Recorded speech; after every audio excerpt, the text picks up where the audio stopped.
Hello everyone, welcome to this YouTube channel. True Dreams with Lady T. Is your sister, your friend, is your girl. Welcome back again to this channel. If this is your first time or you have not subscribed to this channel, consider subscribing and click the notification bell so you can watch all our video, many video. They road, they waka, they come.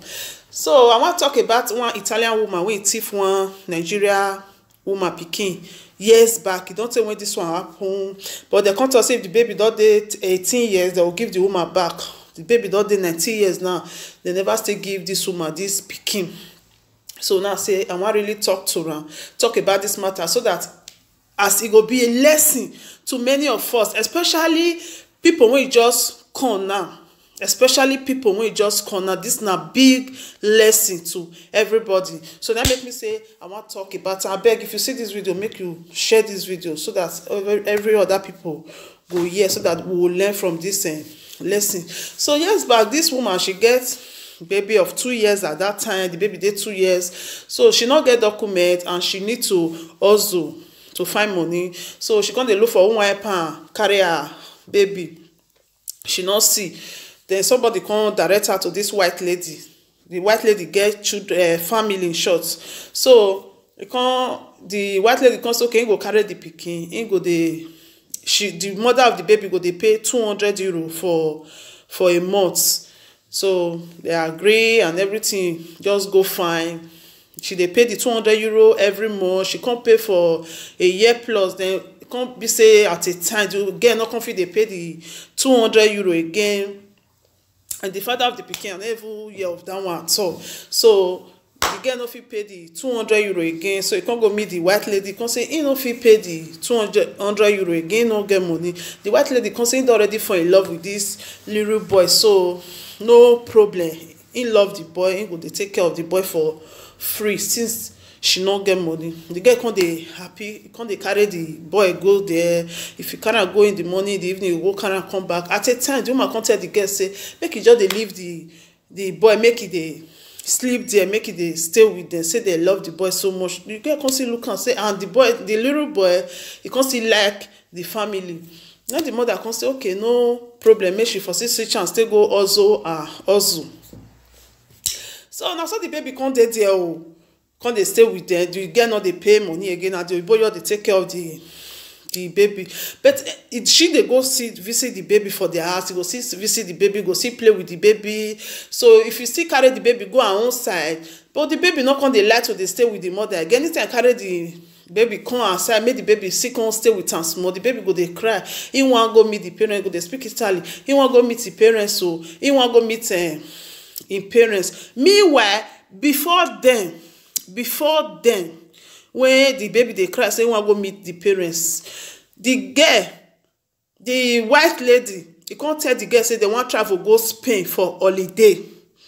Say they want carry this boy follow body go Spain for this holiday when they go. So say that being I say they be white and that baby na black. They no go let them carry that boy past airport without the permission of the mother. So since they want carry and go Spain, the mother need to sign some documents to permit them to carry that boy to go holiday with them. So being I say the woman her mind free, can't say okay, no problem. He can't bring documents. They can't bring documents. They can't say make the woman sign. Say he permits the son to travel to Spain with them for holiday. The woman can't sign. The woman not read paper. He not say okay, give me the paper, make I go study and make I bring and come back. The woman not read. Now Italy they tell that, and the woman just sign. You're facing a truth that they talk. So they can't. He not can know whether they travel or they not can really travel because they tell her say they'll travel so times. She not can just go there because where she they stay, she can't they park come out, go far distance from them. So later, if you come, they carry the pikin, the way the baby tell they cry, he go say, "You want to go meet him, mama? You want to go meet him, mama?" The thing come, they surprise and then some of your friends come see adverse and say, "Your pikin don't they go be that too?" You come say, "What you go do? You just tire." And another thing, anytime you go the house, may you go visit the baby. Though you carry big dog, put for gate, dog not go let her pass. She go they shout, "Mona can't carry dog, may for pass." They go do like say they no hear. They not go gree open gate for this woman. You go dey shout when na up. So when the woman come dey see the way that they do, and the day when you go still manage carry the pikin no wan stay house. You go say you wan go meet the parents. You wan go meet the parents. You go dey use Italy dey talk am. If you still go there, they go carry dog put for front. You come say, my pikin don dey go. Now the friends, if friends come still advise am say, okay, wetin you go do? Na to go carry this pikin. Now you come go meet the woman. Say, I wan carry my pikin. The woman say, you no fit carry any pikin o. You no fit give you this pikin. You no fit carry this pikin. Now you come say, why? He say this pikin don be my pikin. He say how? He say that paper wey you sign, na you sign say you no get wetin you wan use this pikin take do. So therefore, I dash you this pikin. So why you say you wan carry this pikin? Let the girl your first faint. He say, which time I take sign paper? No, but now tell me say una wan go Spain for holiday. That woman say, na so Italo dey do am. Make, na so dey do am for the girl. Now the girl come tell your friend say, see the one wey you come dey o. Now your friend say, you no get document. There is no way you fit take drag this pikin for these people hand. Wetin we go do? Mo we thief this pikin.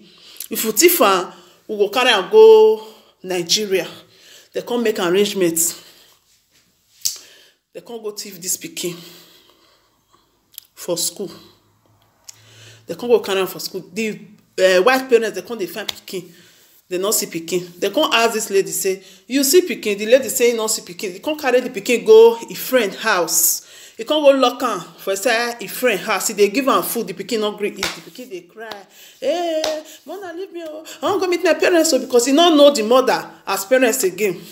Now the mother come dey try to pet am. They come dey find they want to carry this pikin go Nigeria. You know say they need to look for somebody wey get similar pikin at that time. Similar pikin like that of the same age. So that they fit use the document to carry am go back to Nigeria.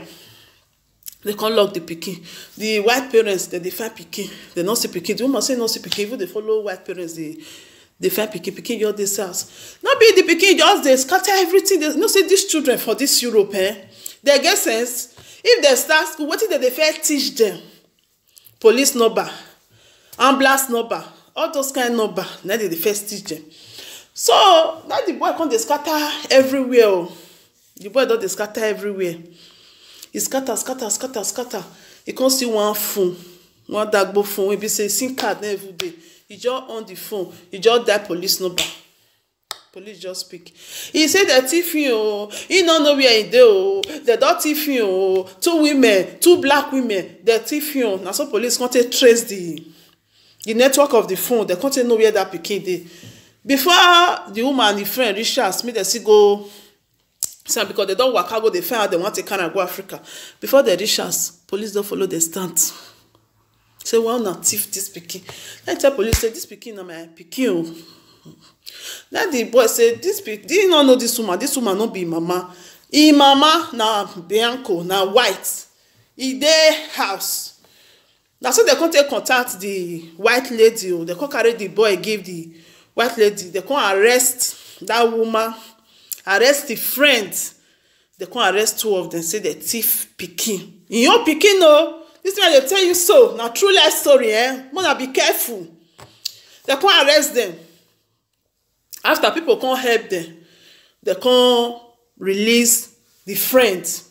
The mother can't dey hospital, dey prison. I think she spent up to 2 years for inside prison. She can't dey from prison. They go court. When they can't reach court. Then they come ask the boy, say, who be your mama? He points the white lady. Now white lady come bring paper, come and say, this pikin, now this girl gets am. He say, dash me. See the paper when he sign. Say, I not get, now somebody, they can go call Nigeria person when be say, he go school for a year, when he sabi Italian language well. They can call her, come court. Now that one come dey read for the woman say, see wetin you sign. This pikin, I no get wetin I wan use am do again. If papa don run leave me. So therefore, this pikin, I give una permission, I dash una this pikin. Mona take. Now you sign. And so the woman come start to dey cry. Come spend years. When he come out, he come dey fight am. Then they come say, me no worry. They will give am if he dey 18 years. 19 years now. They never still give am pikin. They never see pikin for her. So my sister, be careful. It's not all that glitter are gold. if you deal with anybody, use your sense, especially the Italian people. You deal with them, most of them are very, very good. But if you don't reach time of pikin, use your sense, because if they don't deal with black pikin for just 1 week, they don't fall in love. You know as white people be now. They forget say that pikin wey they take, they hurt you. They forget that one. So no use of fair or mistake to lose your pikin for anybody. And this one I get to tell you now. Mona, be careful. Thank you, guys. I think let's call it a day. Stay blessed. If you are not subscribed, hit the subscribe button, click the notification bell, and share this video. Bye.